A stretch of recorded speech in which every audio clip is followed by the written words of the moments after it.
बिस्मिल्लाहिर्रहमानिर्रहीम। अस्सलाम वालेकुम। खबर वाला में खुश आमदीद। आज की इस वीडियो में हम आपको मशहूर रूहानी कश्मीरी शख्सियत नियामतुल्लाह शाह वली की कुछ मशहूर पेशन गोइयों के बारे में बताएंगे।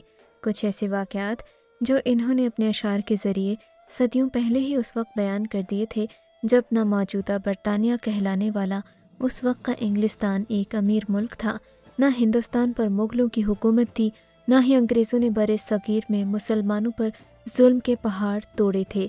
आज की इस वीडियो में हम आपको नियामतुल्लाह शाह वली की इस नज़्म के कुछ अशार और उनका तर्जुमा भी बताएंगे, जिनसे आपको नियामतुल्लाह शाह वली के अशार के ज़रिए की गई पेशगोइयों के बारे में मालूम होगा। स्क्रीन पर चलने वाले शेर का तर्जुमा कुछ यूँ है। जब सिकंदर लोधी से इब्राहिम तक नौबत पहुँच जाएगी तो इस बात को यकीन से समझ कि इसकी हुकूमत में फितना पैदा होगा। बाबर के मुतालिक हज़रत शाह नियामतुल्लाह वली ने बाबर और ख़ानदान मुग़लिया के इक़्तिदार में आने से कई सदियों कबल ये पेशगोई की थी। तर्जुमा। इसके बाद मुल्क काबिल का बादशाह बाबर दहली में हिंदुस्तान का वली ज़ाहिर होगा।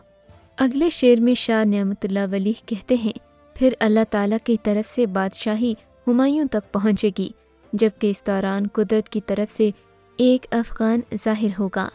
फिर हुमायूं बादशाह को हादिसा पेश आ जाएगा, क्योंकि शेर शाह सूरी नाम का एक शख्स दुनिया में ज़ाहिर होगा।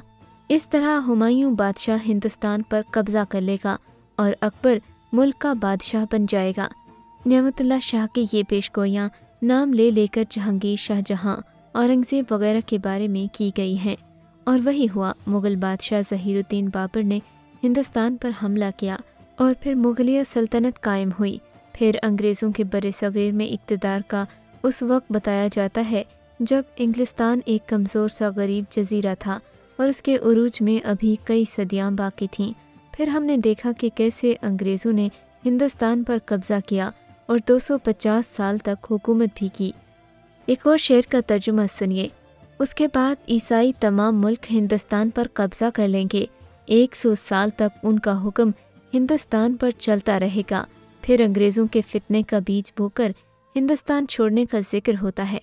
हमने देखा कि कैसे अंग्रेज़ों ने हिंदुस्तान और पाकिस्तान को तकसीम करने के बाद हमेशा के लिए उनके बीच लड़ने के लिए मसला कश्मीर छोड़ दिया। अगले शेर का तर्जुमा सुनिए।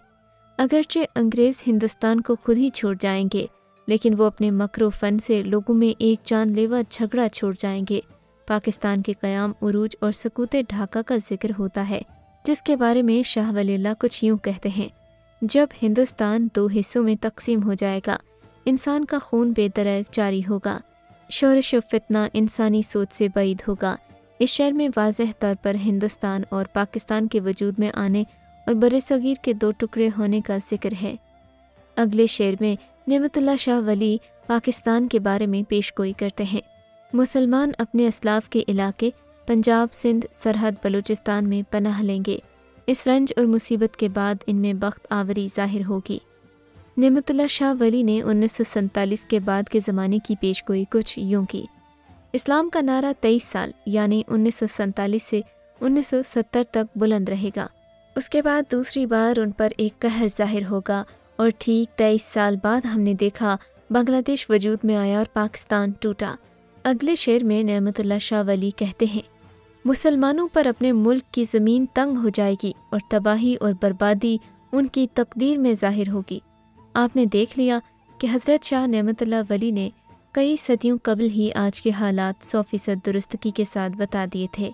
आप गौर करें कि इन्होंने जगहों और कौमों का नाम लेते हुए वो नाम भी इस्तेमाल कर डाले जो उनके ज़माने में नहीं थे, और बाज़ जगहों पर तो दुरुस्त नाम लेने की खातिर वो हरफ तर्जीह भी इस्तेमाल किए जो फ़ारसी में वजूद नहीं रखते थे और आज की उर्दू में लिखे जाते हैं। शाह साहिब की पेशगोइयाँ माजी में दुरुस्त साबित हुई थीं।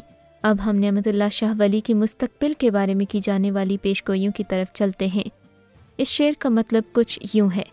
इसके बाद हिंदुस्तान के मुल्क में एक शोरश ज़ाहिर होगी, मशरकाना ज़मीन पर फितना और फसाद बर्पा होगा। इसके बारे में नियामतुल्लाह वली कुछ इस तरह कहते हैं। इस कलशार के वक्त बुत परस्त कौम कलमा गो मुसलमानों पर अपने हिंदवाना कहरो गज़ब के ज़रिए जाबिर होंगे। यह शान नरेंद्र मोदी के उरूज और उसके बाद हिंदू और इंतहा पसंद ग्रोहों के मुसलमानों पर ज़िंदगी तंग कर देने के बारे में दिखाई देते हैं। और यही آج کل ہندوستان میں مسلمانوں کے ساتھ ہو رہا ہے۔ یہی 2002 میں گجرات میں مسلمانوں کے ساتھ ہوا جب مسلمانوں کو ذبح کیا گیا۔ لیکن اس کے علاوہ بھی نعمت اللہ شاہ ولی نے بہت دلچسپ پیش گوئیاں کی ہیں جو ہم آپ کو اگلی ویڈیوز میں بتائیں گے۔ تب تک کے لیے اللہ حافظ۔ پاکستان زندہ باد۔